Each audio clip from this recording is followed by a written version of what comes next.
Well, we're talking Narropera, and you wouldn't believe I had to have a little rehearsal on that. Narropera. Is that good? That's very good, yes. Okay. Good to see you again, my old Good friend. to see you, Paul.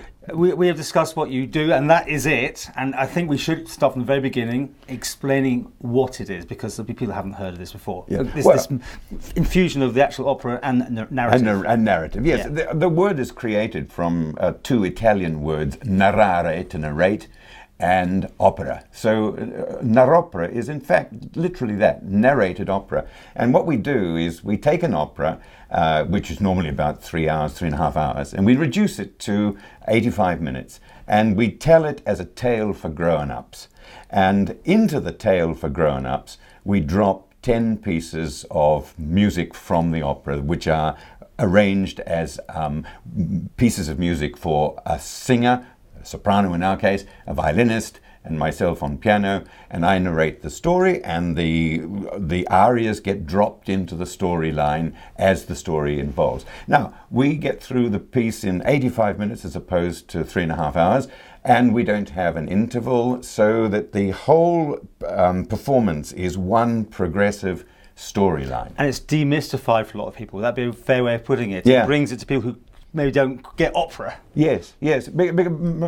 Opera is a very, very complex art form, and the vast majority of people have difficulty with the art form because they don't really understand the story, and the operas are in Italian and or German or something like that, and it is a rather complicated thing. So therefore they stay away. And another reason to stay away is the exorbitant price of tickets if you want to go to Covent Garden or Glyndebourne or something like that. But I mean, Narropera is a way of presenting an opera for not just for the fan or for the opera lover, but also for people who have never gone to the opera before, because they don't have to have any problems about it. They will understand the story, they'll understand the entertainment, and they'll love the music, because I mean, gosh, Mozart's Don Giovanni is about as good as opera comes. That perfect timing, that's exactly what you'll be doing this time, right? Yep. Tell us about it. Don Giovanni is one of Mozart's greatest operas. There will be many people in the opera world who would actually say that Don Giovanni was the perfect opera, the best opera ever written. One of the reasons why that is possibly true is that it's the story. The story is one of the finest stories, one of the best pieces of literary drama that's ever been created in the history of literature. And it was actually originally a play written 500 years ago by a Spanish monk.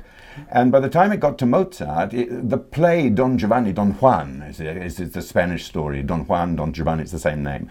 The story of Don Juan, by the time Mozart did his version of it, it was the 34th published version of it, and that was only by the year 1787. In the 250 years since Mozart, you can't imagine how many hundreds of times the Don Juan material has been used by poets, by playwrights, by filmmakers, by authors, by short storytellers, and now we have added our little bit to the history of Don Giovanni, Don Juan, with Narropera. You write this yourself. You get together and you collaborate, do you? Yes, I write the story. I arrange the operatic numbers, the pieces from the opera. I arrange those for a trio of these three performers, and I write the story from the basis of the material. I go back to the original Italian and turn it into a tale for grown-ups.